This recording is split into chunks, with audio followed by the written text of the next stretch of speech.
무게를 가진다는 마음가짐으로 오늘까지 지난 187일 4,488시간 동안 국민의 일상회복과 국가 정상화에 전력 투구해 왔습니다. 그 결과 내란으로 무너진 일상을 빠르게 회복하고 다시 성장과 도약을 위한 출발선에 설 수 있게 되었습니다. 정부를 믿고 아낌없이 성원을 보내주신 국민 여러분, 정부와 함께 현장에서 최선을 다해준 공직자 여러분 덕분입니다. 대통령실을 대표해서 깊은 감사의 말씀을 드립니다. 지난 6개월의 여정은 정상화와 함께 국정운영 전반을 일대 쇄신하는 과정이었습니다. 국민이 실제로 체감할 수 있는 구체적 변화를 만들기 위해 국가운영 전반에 새로운 바람을 불어넣었습니다. 첫째, 무너진 민생경제 회복에 집중했습니다. 장기간 이어진 내수 침체로 허약해진 우리 경제를 일으켜 세우기 위해 대통령 1호 지시사항인 비상경제점검 TF를 설치하고 민생회생 추경을 집행했습니다. 민생회복 소비쿠폰 지급으로 소비와 내수가 다시금 활력을 찾으면서 올해 1분기 마이너스 0.2%를 기록했던 경제 성장률이 지난 3분기에는 2021년 4분기 이후 최대치인 1.3포인트까지 급반등했습니다. 금융시장의 투명성과 주주 가치 환원 제고를 위한 제도적인 노력으로 생산적 금융으로서의 머니 무브가 활발해졌고 그 결과 불가능해 보였던 코스피 4,000포인트가 현실이 되었습니다. 수출 시장도 나날이 새로운 기록을 써가고 있습니다. 지난달 수출이 지난해 같은 달보다 큰 폭으로 증가하면서 사상 최초로 연간 수출 7천억 달러 돌파가 가시권에 들어와 있습니다. 미래 첨단 경제 도약을 뒷받침할 새 발판 또한 마련했습니다. 내년도 연구 개발 예산을 사상 최대 규모로 확대했고 인공지능 대전환의 핵심 자원인 GPU 26만 장 확보로 글로벌 AI 3대 강국으로 나아가는 길을 더욱 넓혔습니다. 둘째, 흔들리던 외교 안보가 다시 반석 위에 올라섰습니다. 이재명 대통령은 정부 출범 직후 열린 G7 정상회의를 시작으로 UN 총회, 아세안, 경주 에이펙과 G20 정상회의 등 다자 외교를 주도하며 정상 외교를 완벽히 정상화시키고 민주 대한민국의 복귀를 전 세계에 알렸습니다. 특히 대한민국 대통령으로서는 처음으로 UN 안보리 회의를 주재했고 매우 짧은 기간 준비했던 경주 에이펙을 성공적으로 마쳤습니다. 무엇보다 가장 큰 외교 현안이었던 미국과의 관세 협상을 상호 존중과 이해의 근거에 슬기롭게 풀어냈습니다. 이 과정에서 이전과는 차원이 다른 한미 간 협력적 파트너십이 형성됐고 핵 추진 잠수함 건조, 우라늄 농축과 사용 후 핵 연료 재처리 권한 확대 등 오랫동안 대한민국의 수건이었던 사업도 결실을 맺을 수 있었습니다. 이재명 정부는 굳건한 한미동맹과 악화 일로였던 대중관계의 안정적 복원 그리고 미래지향적인 한일 협력을 바탕으로 외교의 지평을 한층 확대했습니다. 뿐만 아니라 아프리카, 중동 등 글로벌 사우스와의 관계도 깊이 발전시켰습니다. 셋째, 국민 주권 시대, 국민 중심 국정의 문을 활짝 열었습니다. 이재명 정부는 빛의 혁명으로 탄생한 국민 주권 정부답게 국민 주권을 강화하기 위한 노력들을 전방위적으로 기울였습니다. 그러다 보니 이재명 정부를 들어서 최초라는 이름이 붙은 게 많습니다. 국무회의와 수석보좌관 회의의 전 과정을 생중계로 공개했고 국민의 알 권리 존중과 보다 투명한 국정 운영을 실현하겠다는 원칙에 따라 대통령실 특활비, 업추비 등도 사상 최초로 공개했습니다. 국민 추천제와 국민 사서함, 전국 순회 타운홀 미팅 등을 통해 대통령이 국민과의 직접 소통을 대폭 강화한 것도 매우 큰 변화입니다. 반성과 책임에 기반한 정의로운 국민 통합을 위해 모든 국가기관이 권한 행사의 주권자 의사를 충실히 반영하도록 하는 민주적 제도 개혁에도 박차를 가했습니다. 지난 6개월 동안 많은 어려움에도 이재명 정부가 여기까지 올 수 있었던 것은 전적으로 국민 여러분들의 성원과 지지 덕분입니다. 하지만 아직도 갈 길이 멉니다. 우리를 둘러싼 국제 정세는 여전히 불안정하고 우리 사회 내부에 켜켜이 쌓인 과제들도 산적해 있습니다. 대통령과 대통령실은 기존의 낡은 타성과 관성을 깨고 기존과 전혀 다른 관점과 방식으로 사안을 접근하며 문제를 하나하나 해결해 나가고 있습니다. 단기간에 성과를 낼 수 있는 부분도 있습니다만 대부분 많은 부분들은 중장기적인 노력을 기울여야 될 과제들입니다. 때로 더디게 보일 수도 있고 수많은 참모들이 함께 노력하고 있음에도 많이 답답해 하실 것도 있을 거라고 생각합니다. 하지만 더 열심히 정말 진심으로 노력하겠다는 말씀은 다시 한번 강조해서 말씀드립니다. 대통령을 중심으로 대통령실과 정부가 혼연일체가 되어 국민의 삶을 개선하고 더 나은 내일을 위해 더 나은 나라를 만드는 데 앞장서겠습니다. 대한민국 경제의 힘찬 도약과 성장이 국민 모두의 성장과 행복으로 이루어질 수 있도록 최선을 다하겠습니다.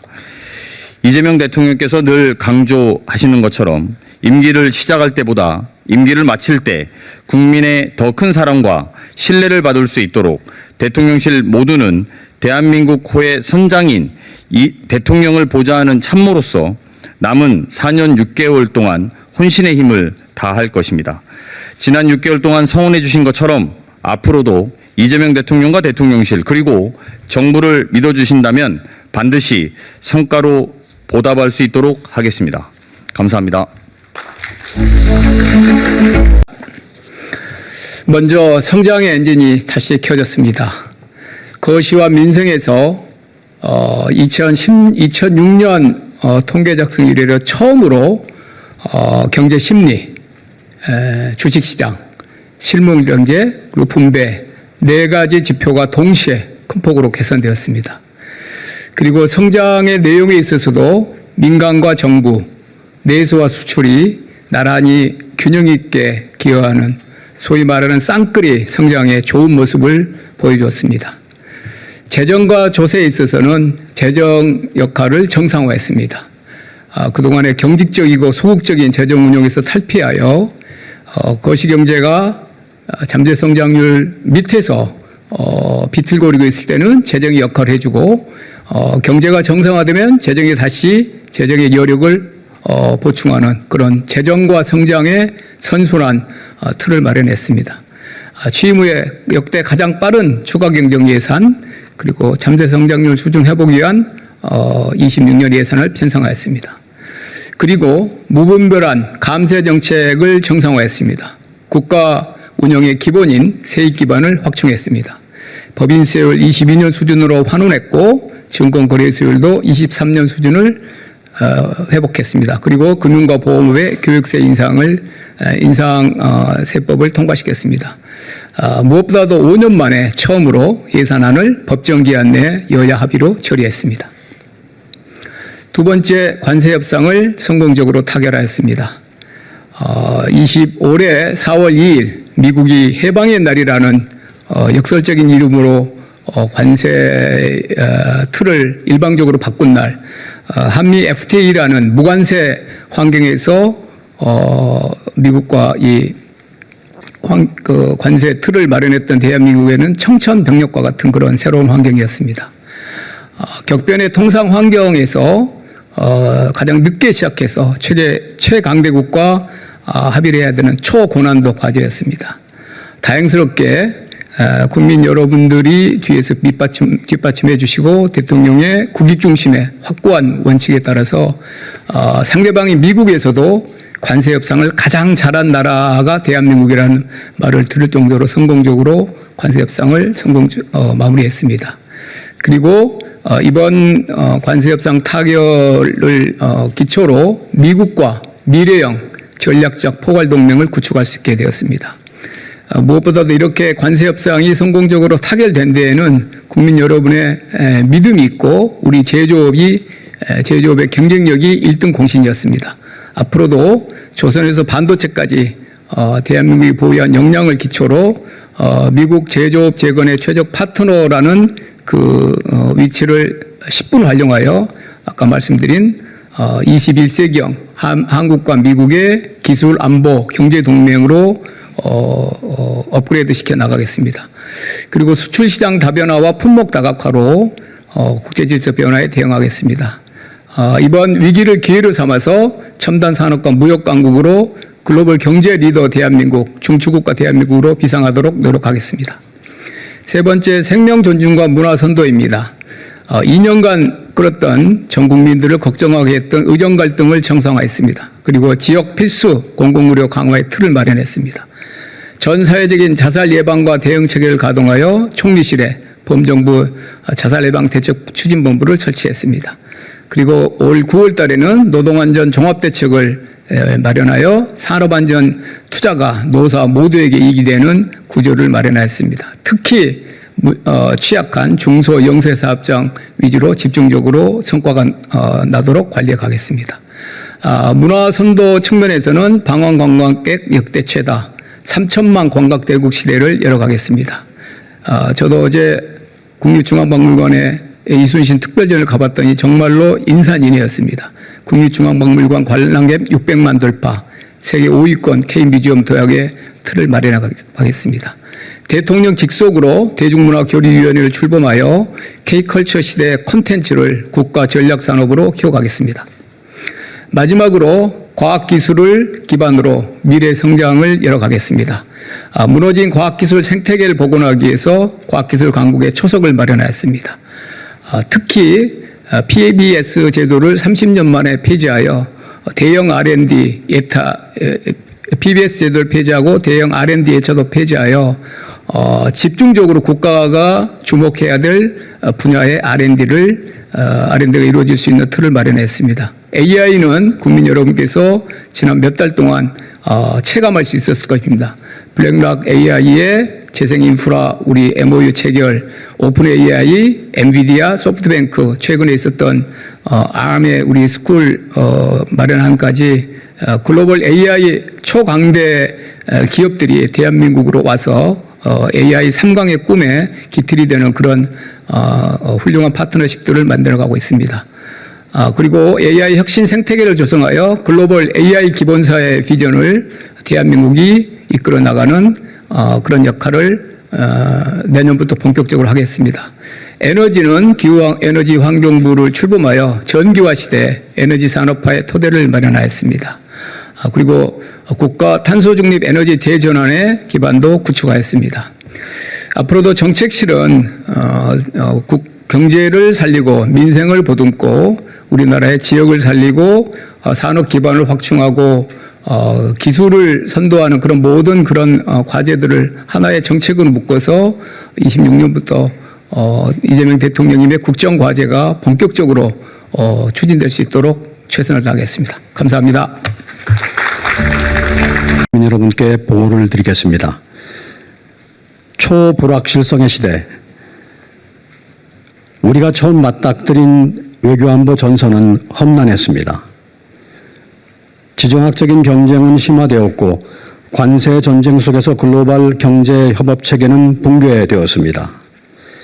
북한의 핵 미사일 능력 고도화로 한반도의 정세의 불확실성은 가중되었습니다. 불법 계엄으로 트럼프 신행정부를 비롯한 주요국가의 외교가 실종되는 초유의 사태가 생겼습니다. 민주주의 선도국 대한민국의 위상은 추락했습니다. 이러한 상황에서 이재명 정부는 지난 6개월 동안 국익 중심 실용 외교를 기조로 무너졌던 외교안보 정책을 정상화하기 위해 쉼없이 노력해 왔습니다. 먼저 한미동맹 르네상스의 문을 열었습니다. 굳건한 한미동맹을 기반으로 한반도 방위에 대한 주도적인 의지를 천명했습니다. 미국의 확고한 방위 공약을 재확인하는 동시에 미측의 지지 속에서 국방력 강화와 전작권 회복을 추진하였습니다. 오랜 수건이던 농축과 제철이 권한 그리고 핵추진 잠수함 건조에 대한 미국의 지지를 확보했습니다. 또한 세계로 향하는 실용외교를 가시화하고 있습니다. 취임 12일 만에 G7 회의 참석으로 민주 대한민국이 국제무대에 복귀했음을 세계에 알렸습니다. 일본을 거쳐 미국을 방문하는 파격적인 행보로 한일 한미 관계를 단번에 다졌습니다. 11년 만에 중국 주석 방한을 이뤄 한중 관계를 전면 복원하였습니다. 이 외에도 36번의 정상회담, 5차례의 국제 다자무대 등 전방위 정상 외교로 글로벌 책임 강국의 면모를 세웠습니다. 역대 최초로 대통령이 유엔 안보리 회의를 주재하였습니다. 또한 역대 최초로 임기 첫해 아중동 순방을 통해서 샤인, 대중동 구상을 제시했습니다. 세계 곳곳에서 방산, 원전, K컬처 시장을 확대하여 민생 체감형 실용 외교에 박차를 가하고 있습니다. 그야말로 대한민국의 리더십이 증명되고 있습니다.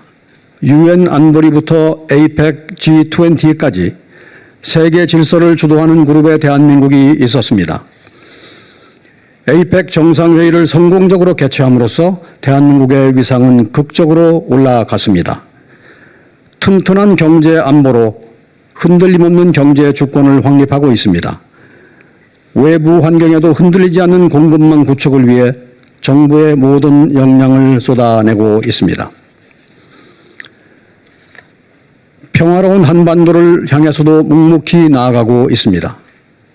핵 없는 한반도를 위해 남북 간 군사적 긴장을 완화하고 신뢰를 구축하는 일에 주력하고 있습니다.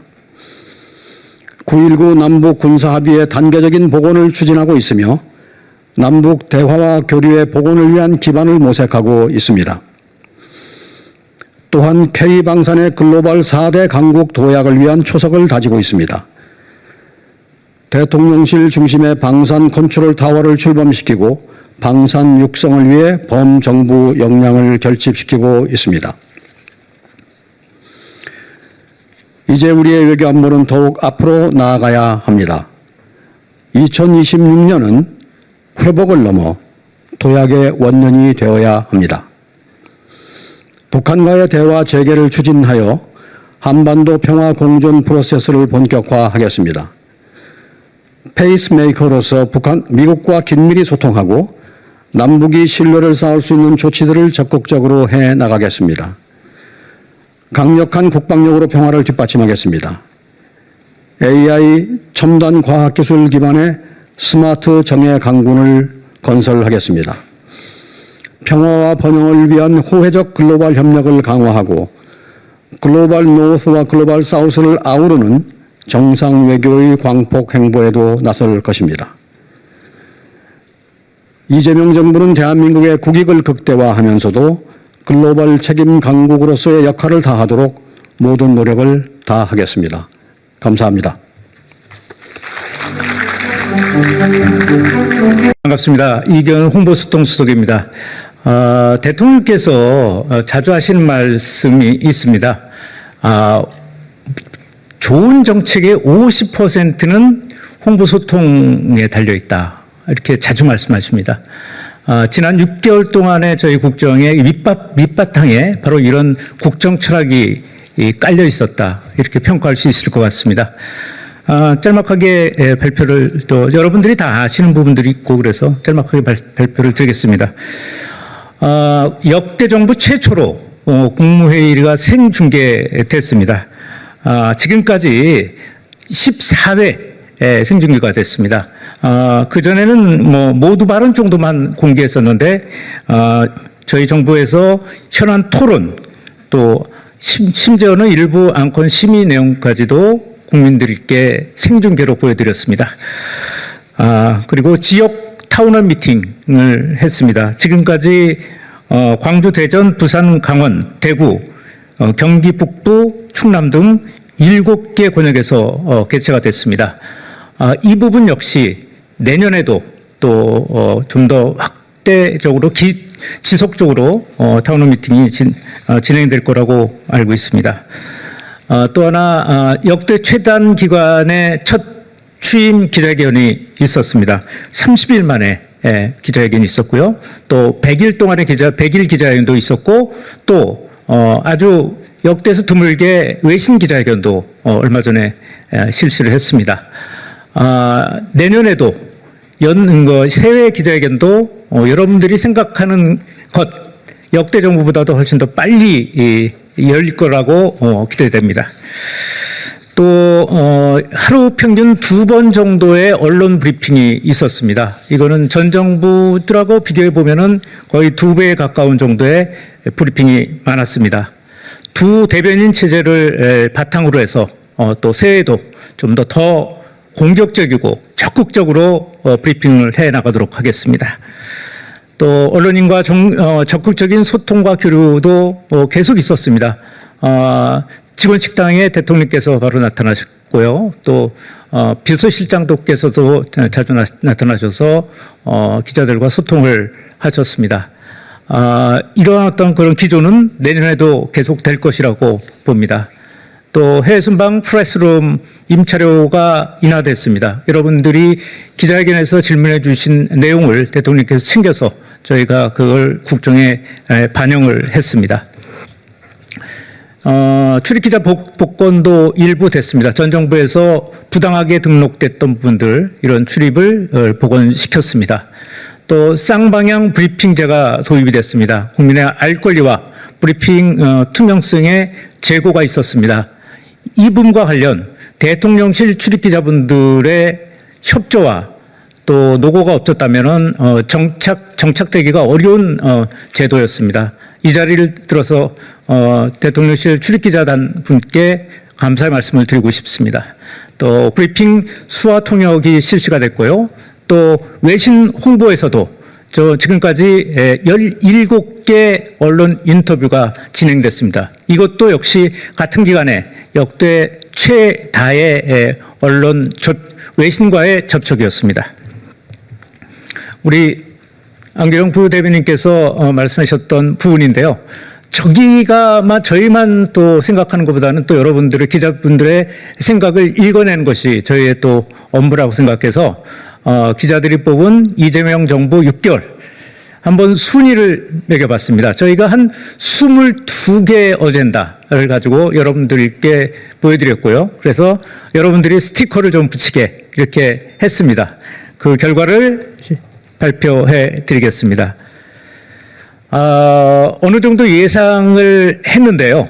저희가 3개월 동안의 성과를 3개로 나눌 수가 있었습니다. 결국 외교 안보, 민생 경제, 소통 이렇게 나눌 수가 있었는데 이런 부분들이 1위서부터 10위까지 다 올라왔습니다. 특히 제가 주목했던 것은 1등서부터 4등까지가 전부 외교 안보와 관련되어 있는 사안이었습니다.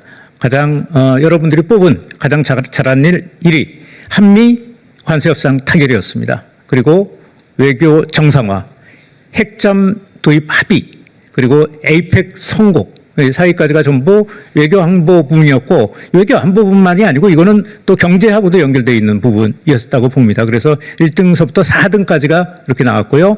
5등이 코스피 문제, 코스피가 4,200선을 돌파한 부분, 또 AI 3강 추진, 그다음에 일하는 정부, 국민 소통을 강화한 거, 또 건강 안전 국가 책임을 강화한 거, 또 내수 경기가 활성화된 거, 이렇게가 10위 안에 잘한 일로 뽑혔습니다. 협조해 주신 언론인 여러분들께 감사드립니다. 이상으로 마치겠습니다. 네, 마이크 전해드리겠습니다. 네, 뉴스원의 한재준 기자입니다. 저는 이제 한미 안보 협상 후속 조치 관련해서 좀 질문 드리고 싶은데요. 이제 일단 저희가 성과로 핵잠 도입과 우라늄 농축 권한 확대 이런 거는 얼추 대략적으로 미국 측과 큰 틀에서 합의는 됐는데 워킹 그룹을 이제 외교부에서는 조속히 추진하겠다고 했는데 언제쯤 시작이 되고 이 정말 실질적 성과를 언제쯤 나올 것으로 좀 예상하시는지 궁금하고요. 그리고 아까 위성락 실장님께서 그 한반도 평화 공존 프로세스도 이제 본격화하신다고 그랬는데 내년 초 이제 북한 당 대회도 예정돼 있는데 좀 어떤 남북 간 소통의 계기가 좀 있을 것으로 예상하시는지 궁금합니다. 그 마지막으로 저 한 가지만 더 여쭤보고 싶은데 지금 쿠팡과 통신사들의 그 개인정보 유출 때문에 좀 시끄러운데 이게 근본적으로 뭔가 대책이 마련되지 않으면 같은 일들이 계속 발생할 것 같아서 대통령실 차원에서는 어떻게 좀 대응을 하시고 대책을 마련하실지 궁금합니다. 예, 안보실 1차장 김현종입니다. 첫 번째 질문 사항에 대해 제가 먼저 말씀을 드리겠습니다. 말씀하신 것처럼 저희 안보실이 주관이 돼서 분야별로 TF를 구성해서 지금 추진을 하고 있습니다. 저희는 크게 세 가지 TF를 구성했는데요. 첫 번째는 말씀하신 것처럼 농축 우라늄 관련된 협의 TF, 두 번째는 핵추진 잠수함 관련 협의 TF, 세 번째는 국방예산 증액을 포함한 국방예산 분야에 대한 협의 TF, 이렇게 세 개의 TF를 구성해서 전체 컨트롤을 안보실에서 하면서 유관 부처들이 중심이 돼서 주도하고 지원하는 그런 TF를 구축하고 있고요. 마찬가지 미국과 협의를 위한 로드맵을 작성 중에 있습니다. 미국과의 실무 협의는 이번 달부터 실무적으로 진행이 되고 있고 가시적인 성과는 내년 전반기가 돼야 될 것 같습니다. 네, 이상입니다.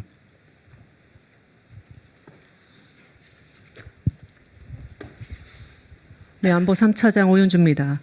그 쿠팡 사태와 같은 많은 이제 사이버 그 보안 사고 터질 때마다 우리 사이수 형님 느끼는 감정만큼 저도 참 국민께 면구스럽고 그리고 좀 답답한 마음이 있습니다. 일단 그 사이버 보안의 가장 큰 문제점은 저희가 볼 때는 일단 투자가 부족했습니다.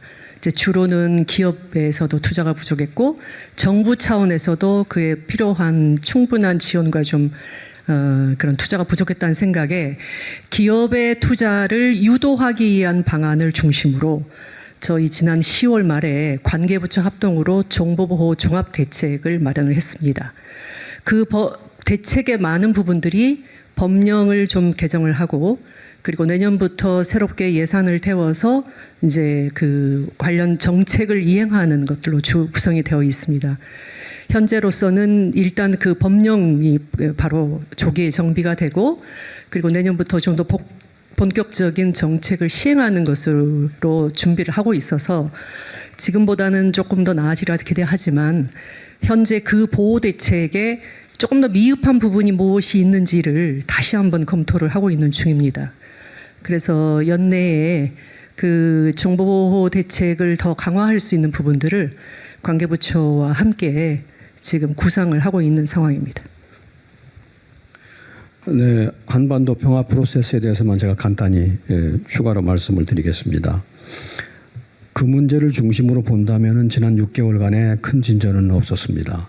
노력을 안 한 건 아니지요. 많은 긴장화나 신뢰 구축 조치를 했지만 별 이제 호응이 없었기 때문에 지금 상태인데 그 동안에 우리가 한 일은 한반도 평화 프로세스를 추진하기 위한 어떤 배후적 여건 조성의 성과를 좀 냈습니다.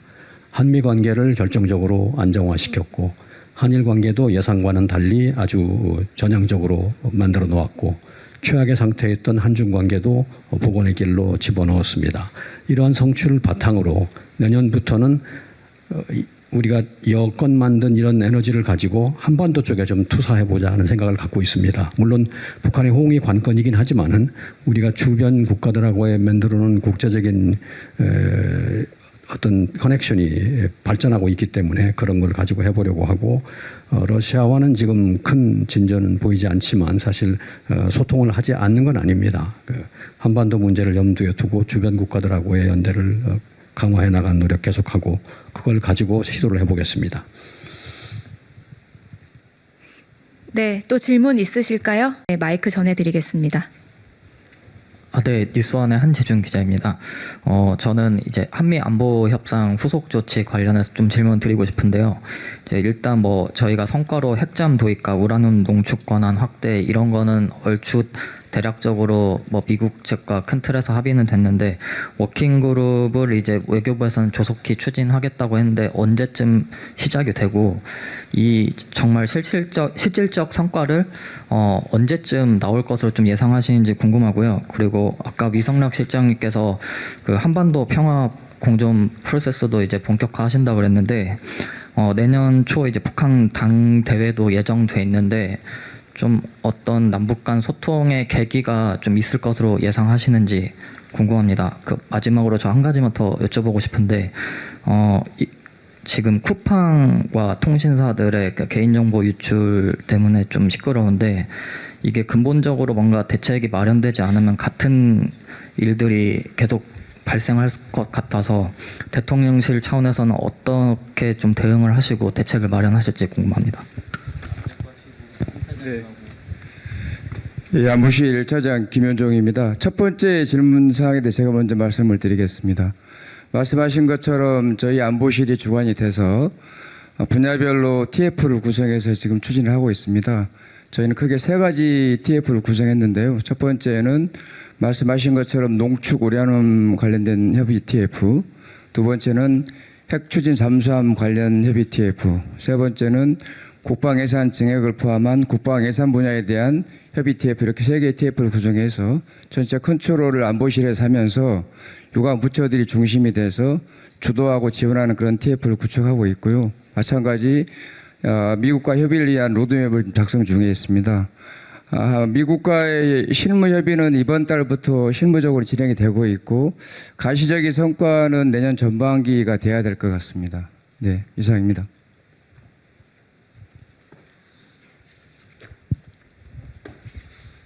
네, 안보 3차장 오윤주입니다. 그 쿠팡 사태와 같은 많은 이제 사이버 그 보안 사고 터질 때마다 우리 사이수 형님 느끼는 감정만큼 저도 참 국민께 면구스럽고 그리고 좀 답답한 마음이 있습니다. 일단 그 사이버 보안의 가장 큰 문제점은 저희가 볼 때는 일단 투자가 부족했습니다.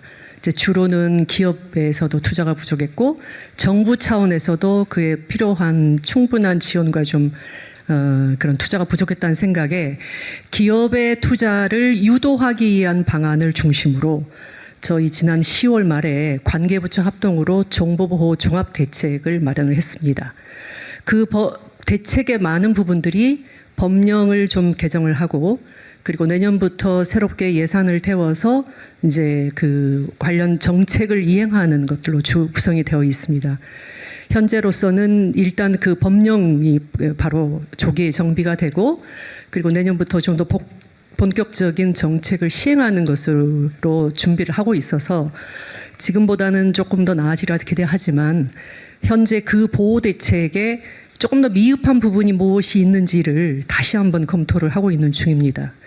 그래서 연내에 그 정보보호 대책을 더 강화할 수 있는 부분들을 관계부처와 함께 지금 구상을 하고 있는 상황입니다.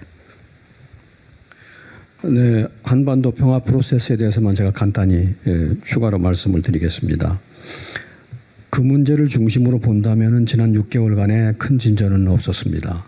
노력을 안 한 건 아니죠. 많은 긴장화나 신뢰 구축 조치를 했지만 별 이제 호응이 없었기 때문에 지금 상태인데 그 동안에 우리가 한 일은 한반도 평화 프로세스를 추진하기 위한 어떤 배후적 여건 조성의 성과를 좀 냈습니다. 한미 관계를 결정적으로 안정화시켰고 한일 관계도 예상과는 달리 아주 전향적으로 만들어 놓았고 최악의 상태에 있던 한중 관계도 복원의 길로 집어넣었습니다. 이러한 성취를 바탕으로 내년부터는 우리가 여건 만든 이런 에너지를 가지고 한반도 쪽에 좀 투사해보자 하는 생각을 갖고 있습니다. 물론 북한의 호응이 관건이긴 하지만은 우리가 주변 국가들하고의 만들어놓은 국제적인 어떤 커넥션이 발전하고 있기 때문에 그런 걸 가지고 해보려고 하고 러시아와는 지금 큰 진전은 보이지 않지만 사실 소통을 하지 않는 건 아닙니다. 한반도 문제를 염두에 두고 주변 국가들하고의 연대를 강화해 나가는 노력 계속하고 그걸 가지고 시도를 해보겠습니다. 네, 또 질문 있으실까요? 네, 취재 편의점 장윤선 기자입니다. 정말 무덤과도 같았던 폐허 위에서 6개월 동안 국민 주권 정부를 운영하시느라 정말 고생 많으셨다라는 말씀을 우선 드리겠습니다. 실제 우리 국민들은 21세기 들어서 두 번의 시민혁명을 했습니다. 첫 번째는 잘 아시는 것처럼 촛불혁명이었고요. 두 번째는 빛의 혁명이었습니다. 두 차례의 시민혁명을 겪었지만 우리 국민들이 피부에 체감할 만한 혁명적 변화는 무엇이었는가라고 생각해 보면 외신 기자들조차도 잘 모르겠다 이런 평가를 하고 있습니다. 우리 정부는 임기 초반 출발할 때 검찰개혁, 사법개혁, 언론개혁 3대 개혁 의제를 걸고 출발했습니다. 스스로 평가하실 때 6개월간 이 세 개혁에 대해서 어떤 평점을 주실 수 있을지 여쭤보고 싶고요. 그리고 또 하나 여쭤보고 싶은 것은 지금 원달러 환율 고환율 문제 때문에 그 원화 가치 하락 문제가 매우 심각하다라는 지적이 있습니다. 이에 대해서 내부에서 어떻게 점검하고 계시는지 여쭤보고 싶고요. 그리고 위성락 실장님께는 최근 원로들이 이 남북 관계 성적 부진에 대해서 매우 비판적인 입장을 밝힌 바 있습니다. 특히나 NSC를 지금과 같은 방식이 아니라 새로운 운영 체제로 변화시킬 필요가 있다라는 지적이 있는데요. 아까 일 차장님께서 밝히신 바에 따르면 이 3대 TF 가운데도 남북관계 TF는 없는 것 같습니다. 그래서 이 부분에 대해서는 좀 이런 지적에 대해서 어떤 입장이신지 여쭤보고 싶고요. 그리고 아까 강훈식 실장님께서 차제에 인사검증하는 과정에서 인사청문회 과정에서 정책 검증을 위주로 했으면 좋겠다라고 말씀 주셨는데, 그렇다면 이 도덕성 검증은 그러면 어떤 루트를 통해서 할 수 있는 건지 그 부분에 대해서는 어떤 입장이신지 여쭤보고 싶고요. 질문 많아서 죄송합니다. 세종시 이전 문제에 대해서도 고민 중이신지 그것도 좀 함께 여쭙겠습니다. 이 정도면 거의 인터뷰 수준 아닙니까? 한 5개 되는 것 같은데 취재 편의가 없는 것 같아서 먼저 주신 말씀 중에 파트별로 나눠서 답변을 하시도록 하고요. 먼저 고환율 정책에 대해서 경제성장수석님이 정책실장이 답변 먼저 드리겠습니다. 예, 환율 문제는 뭐 관계장관 회의들에서 그 결과에 대해서도 지금 시장과 소통을 하고 있습니다. 여러 구조적 요인에 대한 그 이해들을 공감을 하고 있고요. 지금 단기적으로 경제 주체별로 해외 투자가 너무 이제 활성화돼 있다 보니까 그런 부담들이 지금 약간 최근에는 좀 도드라져 보이는데 기업들 해외 이익을 국내로 좀 적정하게 환류하는 부분, 그다음에 해외 우리 개인들의 해외 투자 부분에서 너무 위험이나 이런 부분들이 좀 과도하게 혹시 숨겨져 있는 건 없는지 이런 걸 점검하는 문제, 그리고 국민연금의 그 대외 투자와 관련된 국내 해외 그런 비중 환율 아니고 해지 이런 문제에 대해서 각각 세 분야에 대해서 지금 과제들이 지금 진행 중에 있고요. 구조적으로 이 미국이나 해외 부분과 우리나라의 성장률 차이, 그 다음에 금리 격차 이런 것들이 있었죠. 해외로 많이 투자가 나가는데, 근데 보면 성장률은 국내 성장이 빠르게 회복되고 있고, 그 다음에 금리 차도 어느 정도 좀 좁혀질 수 있는 그런 여건들이 있기 때문에 저희들은 적정하게 관리할 수 있는 그런 틀을 지금 갖추고 있다고 생각하고 있고요. 지난번에도 말씀드렸는데 대한민국 정부가 이 문제에 대해서 좀 조정이 잘 안 되고 그래서 이렇게 환의 약세 이렇게 베팅하는 그런 움직임도 있다고 그러는데 분명히 말씀드리지만 거기에 대해서 적절하게 대응할 대책을 갖추고 있습니다. 3대 개혁 말씀 주셨습니다. 사법개혁, 언론개혁, 검찰개혁, 언론개혁, 법원개혁 이렇게 표현하겠습니다. 검찰개혁은 어떻게 진행되고 있는지는 대략 알고 계실 것 같습니다. 법원개혁이 이게 사실은 모든 개혁이 마찬가지입니다만 대통령실 또는 행정부가 어디를 응징하는 식의 개혁이 이기는 좀 한계가 있다 이렇게 생각합니다. 장기적으로 보면 결과적으로 시스템을 바꾸는 게 저희들의 역할일 것이고 그것은 많은 부분 국회에서 진행되는 걸 부인하기 어렵다고 봅니다. 그래서 지금 아까 말씀에 있었던 내란 재판부라든지 이런 특별한 일이 있었던 것에 대해서 특별한 조치들과 시스템을 만들어가는 것에 예의주시하고 잘 될 수 있도록 저희는 응원한다 말씀드리고요. 언론개혁은 아까 말씀드렸으니까 좀 가름하도록 하겠습니다. 인사검증에서 정책검증을 중시하자는 거지 도덕성 검증을 빼달라는 취지는 아닙니다. 혹시라도 그런 오해가 없으셨으면 좋겠습니다. 다만 신상털기 개인의 가족 공격 이런 것들을 어떤 방식으로 소화해야 될지는 숙제라고 생각합니다. 미국의 경우에는 인사청문회를 할 때 가족들이 와서 참관하고 방청합니다. 그것들은 환영받을 일이고 이 나라의 장관으로서 더 큰 역할을 해달라는 가족들도 응원할 테니 더 큰 역할을 해달라는 굉장히 상징적인 모습입니다. 근데 우리나라는 장관이 된다고 하면 가족부터 말립니다. 절대 하지 마라. 왜 돈 잘 벌고 있는데 너 잘 나가고 있는데 그런 거 왜 하냐. 나라를 위해서 왜 네가 내 가족이 희생돼야 되냐 이렇게 따진다고 합니다.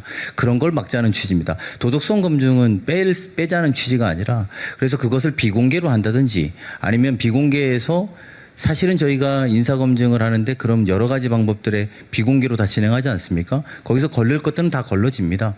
이제 그렇게 걸르는 방식이라든지 여러 가지 방법들이 있을 텐데요. 이것 또한 제도의 문제라서 국회에서 신중하게 논의해 주시되 국가의 좋은 자원들이 나라를 위해서 일하는데 두려워하거나 무서워하지 않고 그의 역량이 충분히 쓸 수 있도록 해달라는 취지로 이해해 주시면 될 것 같습니다. 세종시 이야기 주셨는데요. 아직은 행정수도 이전에 대한 이야기를 질문하신 거라고 봐야 될 것 같습니다. 아직은 좀 섣부른 이야기라고 봅니다만 대통령께서 퇴임은 세종시에서 할 수도 있겠다라고 이야기하신 발언이 있습니다. 무엇보다도 균형 발전을 이루어야겠다라는 생각에 대해서는 한결같으시고 특히나 서울에서 먼 데부터 많은 에너지와 동력들을 자원들을 집중해야 된다라는 것을 여러 차례 공개 비공개에서 말씀하셨습니다. 전남이든 경남이든 서울에서 먼 곳이 소외되지 않도록 하는 것을 포함해서 또 행정수도 이전을 포함해서 국토균형 발전 또 자치분권 이런 문제들을 적극적으로 검토하고 있고 시간이 된다면 이후에 보고 드릴 수 있을 때 충분히 성숙되었을 때 국민 여러분께 보고 드릴 기회가 있을 거라고 생각합니다. 이상입니다. 그리고 아까 남북관계 관련해서도 질문 주셨는데요. 네, 저 국가안보실 2차장 이몽순입니다. 질문 중에 왜 남북관계 TF가 국가안보실에는 없느냐 그렇게 제가 이해를 하고 있습니다.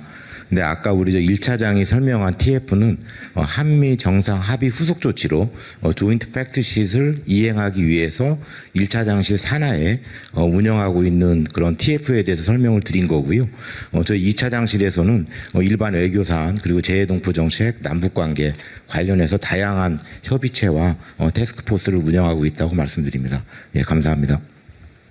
네, 남북관계에 조금 더 말씀을 드리면 남북관계에 지난 6개월 동안 진전이 없는 것은 사실 냉정히 얘기하면 이제 북측이 전혀 응할 태세를 보이지 않기 때문입니다. 우리는 우리 나름대로 여러 가지 움직임들을 보인 건 사실이죠.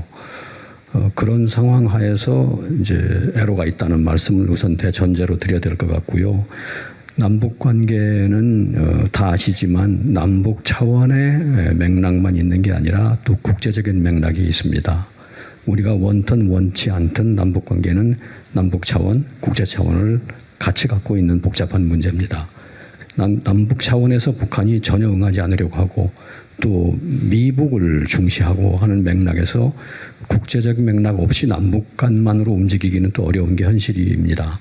그래서 우리는 그동안에 국제적인 맥락에서 여러 가지 조치들을 취해왔고 그런 차원에서 한미 간에 한일 간에 한중 간에 진전이 있었던 게 사실이고요. 그걸 가지고 추가 노력을 해보겠다는 말씀을 아까 드린 바 있습니다.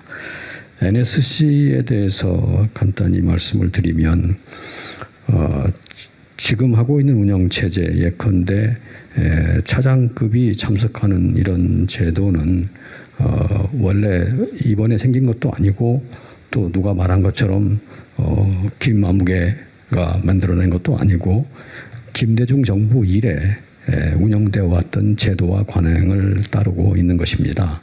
차장이라는 직함으로 NSC에 참여가 이루어진 것은 박근혜 정부 때부터입니다. 그런 경위를 말씀을 드리는 걸로 제 답변을 가름하겠습니다.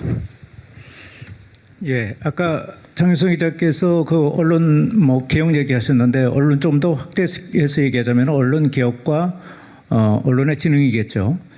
그래서 방미통일법이나 방미심의가 통과된다고 해서 법이 통과가 돼서 그게 다 끝나는 건 아닙니다. 후속 정치가 엄청나게 많이 남아 있습니다. 그런 것들을 잘 관리해 나가야 된다고 생각하고요.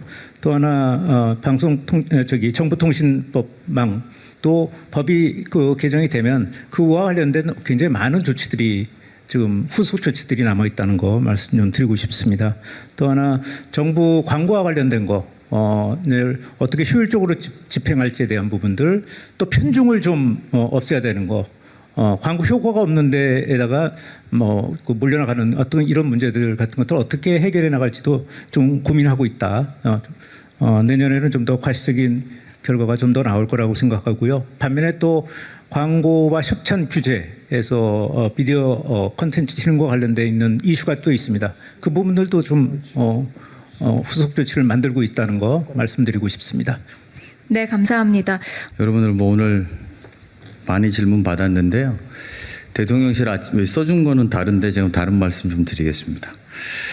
대통령실 아침 8시에 상황점검 회의가 있습니다. 여기 앞에 계신 비서관들과 여기 있는 실장들이 여러분들이 주시는 질문과 토론들을 합니다. 보다 더 신랄하고 보다 더 엄중하게 토론합니다. 오늘 보신 게 그중에 약간 맛보기 같은 거라고 생각하시면 됩니다. 저희는 대통령실에서 근무하면서 늘 국민 여러분께 언제나 생중계할 수 있겠다라는 각오로 지난 187일 동안 주 6일 하루도 거르지 않고 상황점검회의를 이와 같이 실시합니다. 8시 50분이 되면 요 앞에 계신 수석실장을 중심으로 해서 소인수 회의를 개최합니다. 전체 상황점검 비서관들과 함께 점검했던 내용들을 바탕으로 더 중요한 것, 그리고 대통령께 건의해야 될 것, 또 판단을 여쭤야 될 것들을 다시 한번 추리게 됩니다. 9시 15분에 대통령은 티타임에서 저희들의 보고를 받고 대한민국이 하루 동안 해야 될 일과 또 미래를 위해서 챙겨야 될 일을 점검합니다. 투명하게 진행하고 있고 또 원칙적으로 운영하고 있습니다. 그것은 지난 정부가 정말 숨기고 숨겨서 해왔던 불법적 행위에 대해서 저희는 달라야 된다라는 저희 스스로의 다짐을 매일 아침 하고 있다라는 보고 말씀드립니다. 어렵습니다. 나라를 세우는 것이 저희의 이런 노력만으로 바로 세울 수 있는지 확언할 수 없는 것이 매우 송구스럽습니다. 하지만 저희는 더 노력하겠습니다. 국민 여러분들께서 믿고 성원해 주시고 지지해 주신다면 그만큼 또 그 이상으로 보답하겠다는 것이 저희 대통령실의 입장이고 또 그래야만 대한민국의 운명을 바꿀 수 있다고 생각하기 때문입니다. 앞으로도 여러분들께 끊임없이 더 투명하고 또 원칙적으로 운영하겠다는 다짐의 말씀으로 마무리 말씀을 드리겠습니다. 끝으로 많은 분들이 궁금하실 청와대 복귀 계획에 대해서 잠깐 말씀드리겠습니다. 이제 저희 대통령실 실장님 그거 관련해서는 생중계가 끝난 다음에 그럴까요? 네. 네, 아무래도 이제 대통령님 일정과 관련한 경호 엠바고 사안이기 때문에 엠바고는 생중계가 뒤에 있는데 앞에는 그런가요? 엠바고가 아닌데. 그러세요. 예, 죄송합니다. 공개할 수 있는 만큼만 공개해드리고 뒷부분 엠바고는 생중계 끊고 할게요. 그럼 됐겠죠? 끝으로 청와대 복귀 계획 간단하게 말씀드리겠습니다. 이제 대통령실은 용산 시대를 뒤로하고 대통령이 원래 있었던 곳, 있어야 할 곳 청와대로 이전하겠습니다. 지난달까지 청와대 환경정비와 정보통신공사를 마무리했고 식당 같은 지원시설은 지난 3일 이사를 시작했습니다. 일반적인 업무 시설이 이단 중순에 순차적으로 이사가 완료되면 크리스마스쯤이면 이사가 마무리될 것으로 예상됩니다. 우리 여기 계신 기자분들과 브리핑룸도 20일에서 23일 사이에 청와대 춘추관으로 옮겨가게 됩니다. 여러 가지 번거로운 일일 텐데 뭐 이런 과정에서 우리 출입 기자분들의 협조와 이해를 부탁드립니다. 춘추관에 처음 근무하시는 분들은 조금 어색할 수도 있고 불편한 점들도 더러 있을 거라고 생각합니다. 그리고 이번 춘추관에서 기자들을 위해서 온라인 생중계나 이런 것들을 하기 위한 편의시설도 더 확충할 비서실장의 의지가 있습니다. 예, 그래서 그렇게 해보려고 하니까요. 개선할 점이나 건의사항도 여러분들께서 말씀해 주시고 또 여러분들의 많은 참여도 바랍니다. 대통령님 이사 일정은 경호 보안상 방송 끝난 다음에 제가 별도로 잠깐 말씀드리면 될 것 같습니다. 그럼 이상으로 이재명 정부 출범 6개월 성과 보고회를 마치겠습니다. 함께해 주신 국민 여러분, 출입기자 여러분 대단히 감사합니다. 고맙습니다. 안녕하십니까. 데일리 한국 박준영입니다. 저는 두 가지 질문 드리고 싶은데요. 우선 그 위성락 실장님께 그 남북관계 복원을 위해서 지속적으로 노력했지만 지난 6개월 동안 실질적인 진전은 크지 않았다. 그래서 이제 주변 국가의 연대 강화를 모색하게 했다고 하셨는데 그 사실상 단기간 내에 남북 간 직접 대화가 쉽지는 않다라고 이렇게 느껴지는 것 같습니다. 그렇다면 현실적으로 대통령실에서는 언제쯤 북한과의 대화가 재개될 수 있다고 보시는지 좀 궁금하고요. 그 두 번째는 AI 정책 관련해 가지고 그 이재명 정부에서 굉장히 많은 힘을 쏟고 있는 것 같습니다.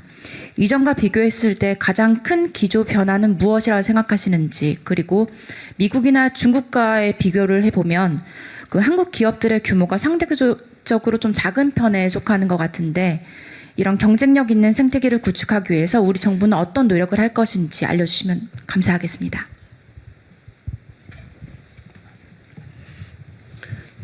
네, 좀 단도직입적인 질문이신데 어느 타이밍에 재개되겠느냐 사실 답하기는 좀 어렵습니다.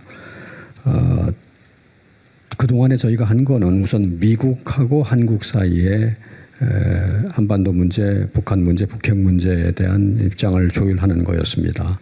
당초 세간의 전망에 따르면 이재명 정부와 트럼프 행정부가 이 문제에서 조율된 입장을 도출하기가 쉽지 않을 거라는 거였는데 예상과 달리 정상회담을 통하여 잘 조율을 해내고 또 복잡한 현안, 관세, 안보 문제 등등을 다 타결했습니다. 그래서 지금 우리가 미국하고는 함께 이 문제를 어드레스하고 피스메이커, 페이스메이커 이렇게 롤도 정하고 공조하는 체제를 만들어 놨습니다. 이게 제가 여건 조성에서 성과를 냈다는 거고요.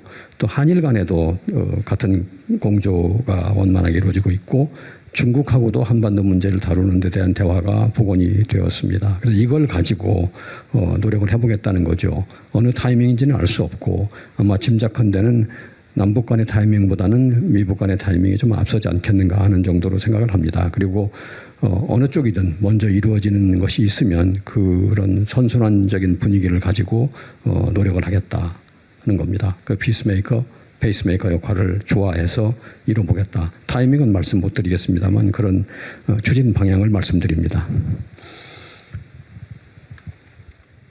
네. AI 미래객 수석입니다. AI 정책이 이전 정부에 비해서 가장 큰 기조 변화를 질문을 주셨습니다. 여러 가지 차이점이 있지만 이전 정부 같은 경우는 이제 활용 확산 쪽에 좀 더 방점이 있었던 것 같습니다. 어떤 국가의 자체 경쟁력이라기보다는 AI 기술들을 어떻게 잘 활용을 할 것인가 쪽에 관심이 있었고요. 그러다 보니까 어떤 기저에 있는 어떤 원천 기술 확보 능력 혹은 인프라 투자 이런 부분들이 정부 차원에서는 부족한 것들이 사실이었습니다. 근데 최근에 어떤 큰 글로벌 변화를 보면은 그 이전보다 보호무역주의가 심해지고 기술 안보가 훨씬 더 심해지는 상황이기 때문에 인공지능이라고 하는 게 단순히 모델 하나, 알고리즘 하나 이런 차원이 아니라 가장 아래에서는 에너지 인프라부터 시작을 해서 GPU와 같은 반도체, 그리고 AI 반도체, 메모리 이런 능력들도 중요해지고 그렇게 이 AI 기술을 가지고 실제로 산업에 적용하는 능력 이런 전체적인 능력을 얼마나 가지고 있느냐가 점점 중요해지는 상황이 됩니다. 그리고 그 가운데 있는 많은 요소 중요한 기술들이 공급망의 리스크로 이어지기도 하죠. 이 때문에 새로 정부가 들어오면서 가장 역점을 뒀던 부분들이 GPU를 포함한 인프라의 충분한 확보에 역점이 되어 있었습니다. 그래서 대통령께서 처음 이게 외부 어떤 행사 활동을 하셨던 게 울산 데이터 센터에 방문을 했던 것도 이 때문이고요. AI 고속도로와 에너지 고속도로를 중요한 공약으로 말씀하셨던 것도 그 때문입니다. 그리고 실제 NVIDIA 26만 장 확보도 같은 맥락으로 이해를 할 수 있겠죠. GPU라고 하는 이런 AI 반도체를 충분히 확보를 해야 우리 자체적인 경쟁력을 키울 수 있게 되고요. 이건 말씀 주셨던 국내 기업들의 규모가 작은 부분과도 연계가 됩니다. GPU를 포함한 AI 반도체가 없이는 자체 원천 경쟁력을 확보하기가 매우 힘든데 이걸 온전히 기업의 투자에게만 맡기기에는 사이즈가 너무나 큽니다. 부담스러운 거죠. 이 부분을 국가와 정부와 기업이 함께 협업을 하는데 정부 쪽에서 GPU 인프라를 충분히 확보할 수 있는 여러 가지 정부 정책이라든가 혹은 예산이라든가 사업들을 만들어 줌으로써 기업들이 어떤 확신을 가지고 그리고 예측 가능하게 인공지능에 투자를 해서 실제 기술 경쟁력 그리고 산업 경쟁력을 확보할 수 있도록 한 것들이 가장 큰 차이라고 보시면 될 것 같고요. 또 부족한 규모의 차이 때문에 저희가 블랙락과 MOU를 맺었고 또 엔비디아와의 협업을 진행을 하고 좀 더 나아가서 UAE와 협업을 하는 이유가 부족한 어떤 자본 투자 부분의 어떤 한계를 극복을 하면서 우리가 가진 경쟁력 그리고 해외에 많은 어떤 투자를 통해 아시아의 AI 수도라고 하는 어떤 비전을 달성할 수 있도록 해 나간다 이렇게 보시면 될 것 같습니다.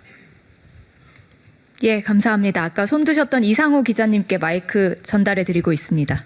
네, 저 MBC가 아니라요. 고발뉴스 이상호 기자라고 합니다. 지난 6개월 동안 국민들과 같은 마음으로 여기 앞에 계신 우리 참모분들 이게 가능할까 하는 많은 과제들을 해결하시는 거 보면서 정말 국민적 입장에서 응원하면서 함께 왔다고 생각이 됩니다.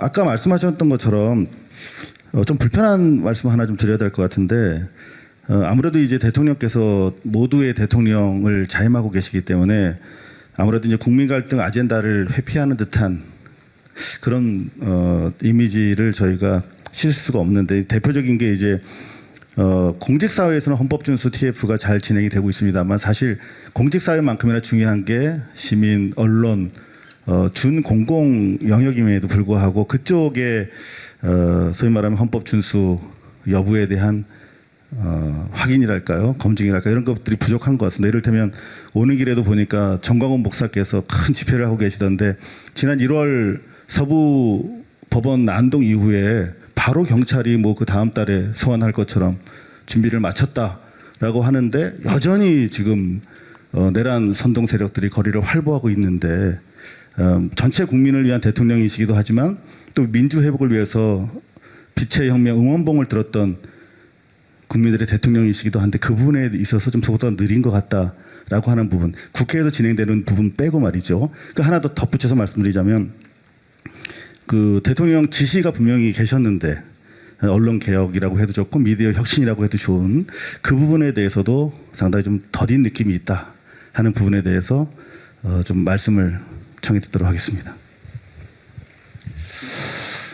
네, 사실은 그 내란이 어떤 분야에서 어느 깊이로 서로 공모하였고 또 동조해서 진행되는지를 다 밝히는 것은 좀 쉬운 일은 아닐 것입니다. 지금 특검이 열심히 수사해서 그 진실의 일단을 밝혀내고 있다고 저희는 평가하고 있고요. 각 분야별로 여러 가지 국민들이 볼 때는 좀 더디다고 느낄지 모르지만 이재명 정부는 적어도 현행 법과 제도에 의해서 그거에 기반해서 진실을 밝히는 노력을 해야 된다 이렇게 생각하고 있고요. 대통령실이 수사기관이나 특검이나 여러 가지 이 사법기관에 깊이 관여해서 이래라 저래라 하지 않고 법과 양심에 따라 일이 진행되는 것을 지켜보고 있다 이렇게 보고 있습니다. 다만 그것이 미진할 때 국회에서 특별법을 통해서 다른 방식의 제도 개선을 하는 것도 저희는 응원하고 있습니다. 그러나 어쨌든 헌법을 준수하고 법과 제도적 절차에 따라서 청산 작업이 진행돼야 한다고 하는 그 기본 원칙은 이재명 대통령의 확고한 원칙이다. 조금 더디게 보일지 몰라도 그것이야말로 가장 헌법 정신에 기초한 청산이다. 저희는 그렇게 생각하고 있다는 점을 국민들께서 양해해 주시기를 부탁드리겠습니다. 네, 언론 개혁이란 화두가 나왔을 때 그 반대도 있죠. 언론의 그 자유라든가 자율성 침해 같은 것들에 대한 이슈도 있습니다. 그래서 사실 언론만큼 또 예민한 부분, 여기 계신 분들도 다 각자 입장이 다를 거고 생각이 다를 거라고 생각합니다. 그런 부분들을 잘 조율해 나가는 게 저희 정부의 일이라고 생각하고요. 그렇다고 해서 엣지가 없으면 안 되겠죠. 엣지를 만들어 가야 된다고 생각합니다. 그래서 허위 조작 정보에 관련된 부분들은 여러 부분들에 대한 법도 통과를 앞두고 있고 또 그 부분에 대해서 어떻게 대처해야 될지도 지금 여러 대책을 만들어 가고 있다. 또 거꾸로 보면은 팩트체크 같이 어떤 그런 진흥하는 거, 그러니까 단순히 억제하고 견제하고 처벌하는 것뿐만 아니라 팩트체크 같은 것들을 활성화시키는 방안, 또 미디어의 어떤 생태계, 미디어들이 또 서로 미디어를 견제할 수 있는 장치를 만드는 거, 이런 것들도 좀 깊이 고민을 하고 있다, 이렇게 말씀드리겠습니다.